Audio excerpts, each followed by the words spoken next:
दूसरे इंजन के रूप में सूक्ष्म लघु और मध्यम उद्यम। अब मैं दूसरे इंजन के रूप में सूक्ष्म लघु और मध्यम उद्यमों की ओर बढ़ती हूँ, जिनसे 5.7 करोड़ एमएसएमई पर ध्यान के साथ विनिर्माण और सेवाएं शामिल हैं। एमएसएमई के लिए वर्गीकरण मानदंड में संशोधन। वर्तमान में 7.5 करोड़ लोगों को रोजगार देने वाले और हमारे विनिर्माण में 36% का योगदान करने वाले 1 करोड़ से अधिक पंजीकृत एमएसएमई मिलकर भारत को वैश्विक विनिर्माण केंद्र बनाने के प्रयास कर रहे हैं। ये एमएसएमई अपने गुणवत्तापूर्ण उत्पादकों के साथ हमारे निर्यात में 45% योगदान कर रहे हैं। एमएसएमई को अधिक व्यापक पैमाने पर दक्षता, प्रौद्योगिकीय उन्नयन और पूंजी तक बेहतर पहुंच की सुविधा पाने में उनकी सहायता करने के उद्देश्य से सभी एमएसएमई के लिए वर्गीकरण से संबंधित निवेश और कारोबार की सीमाओं को क्रमशः 2.5 और 2 गुना तक बढ़ाया जाएगा। इससे उन्हें बड़े उद्यम बनने और हमारे युवाओं के लिए रोजगार सृजित करने का आत्मविश्वास प्राप्त होगा। विवरण अनुलग्न घ में दिया गया है। गारंटी कवर के साथ ऋण उपलब्धता में पर्याप्त वृद्धि। सूक्ष्म और लघु उद्यमों के लिए 5 करोड़ से बढ़ाकर 10 करोड़, जिससे अगले 5 वर्षों में 1.5 लाख करोड़ के अतिरिक्त ऋण उपलब्ध होंगे। दूसरा, स्टार्टअप के लिए 10 करोड़ से बढ़ाकर 20 करोड़, जिसमें आत्मनिर्भर भारत के लिए महत्वपूर्ण 27 प्रमुख क्षेत्रों में ऋणों के लिए गारंटी शुल्क कम करके 1% किया जाएगा और उत्तम तरह से चल रहे निर्यातक एमएसएमई के लिए 20 करोड़ तक के सावधि ऋण। सूक्ष्म उद्यमों के लिए क्रेडिट कार्ड। हम उद्यम पोर्टल पर पंजीकृत सूक्ष्म उद्यमों के लिए 5 लाख की सीमा वाले विशेष अनुकूल क्रेडिट कार्ड शुरू करेंगे। पहले वर्ष में 10 लाख कार्ड जारी किए जाएंगे। स्टार्टअप के लिए निधियों का कोष।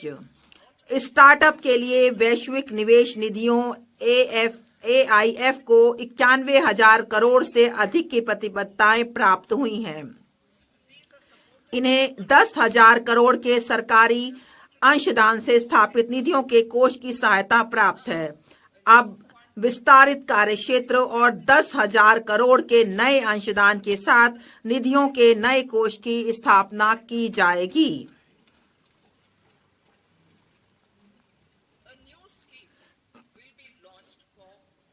पहली बार उद्यमों के लिए नई योजना। 5 लाख महिला, अनुसूचित जाति और अनुसूचित जनजाति के उद्यमों के लिए एक नई योजना शुरू की जाएगी। इससे अगले 5 वर्षों के दौरान 2 करोड़ तक का सावधि ऋण उपलब्ध होगा। इस योजना में सफल स्टैंड अप इंडिया स्कीम से प्राप्त अनुभवों को शामिल किया जाएगा। उद्यमशीलता और प्रबंधकीय कौशलों के लिए ऑनलाइन क्षमता निर्माण कार्यक्रम भी आयोजित किए जाएंगे। श्रम सघन क्षेत्रों के लिए उपाय। श्रम सघन क्षेत्रों में रोजगार और उद्यमशीलता के अवसरों को बढ़ावा देने के लिए हमारी सरकार विशिष्ट नीतिगत और सहायक उपाय करेगी।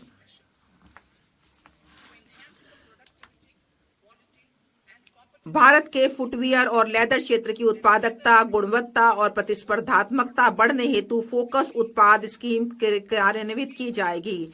इस स्कीम में लेदर, फुटवियर और उत्पादों के लिए सहायता के अलावा बिना लेदर वाले गुणवत्तापूर्ण फुटवियर के उत्पादन हेतु आवश्यक डिजाइन क्षमता, घटक विनिर्माण और मशीनों के लिए सहायता दी जाएगी।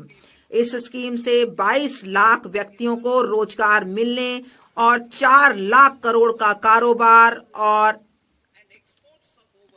1.1 लाख करोड़ से अधिक का निर्यात होने की उम्मीद है। खिलौना क्षेत्र के लिए उपाय। राष्ट्रीय खिलौना कार्य योजना के आधार पर हम भारत को वैश्विक खिलौना केंद्र बनाने के लिए एक योजना कार्यान्वित करेंगे। इस योजना में क्लस्टरों, कौशलों और ऐसे विनिर्माण इकोसिस्टम के विकास पर जोर दिया जाएगा जिसके परिणाम स्वरूप उच्च गुणवत्ता वाले ऐसे अनूठे, नवीन और पर्यावरण अनुकूल खिलौने मिलेंगे जो मेड इन इंडिया ब्रांड का प्रतिनिधित्व करेंगे। खाद्य प्रसंस्करण के लिए सहायता। पूर्वोदय में हमारी प्रतिबद्धता के अनुरूप हम बिहार में राष्ट्रीय प्रौद्योगिकी उद्यमशीलता और प्रबंधन संस्थान स्थापित करेंगे। इस संस्थान से पूरे पूर्वी क्षेत्र में खाद्य प्रसंस्करण कार्यकलापों को पुरजोर बढ़ावा मिलेगा।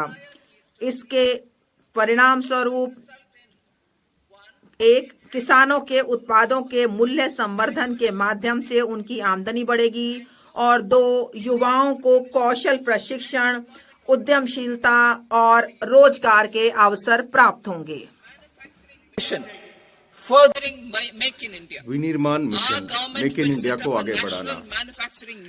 हमारी सरकार केंद्रीय मंत्रालयों और राज्यों के लिए नीतिगत सहायता, निष्पादन कार्य योजनाओं, शासन और निगरानी फ्रेमवर्क उपलब्ध कराकर मेक इन इंडिया को आगे बढ़ाने के उद्देश्य से लघु, मध्यम और बड़े उद्यमों को शामिल करते हुए राष्ट्रीय विनिर्माण मिशन की स्थापना करेगी। इसका विवरण अनुलग्नक अंग में दिया गया है और यह जो इसका जो जलवायु अनुकूल विकास की प्रथाओं को ध्यान में रखते हुए मिशन स्वच्छ प्रौद्योगिकी विनिर्माण को भी सहायता प्रदान करेगा। इसका उद्देश्य घरेलू मूल्यवर्धन में पर्याप्त सुधार करना, solar PV cell, EV battery, मोटरों, कंट्रोलरों, इलेक्ट्रोलाइजरों, विंड टर्बाइनों, अत्यधिक वोल्टेज वाले ट्रांसमिशन उपकरण और ग्रिड स्किल बैटरियों का हमारा इकोसिस्टम तैयार करना होगा।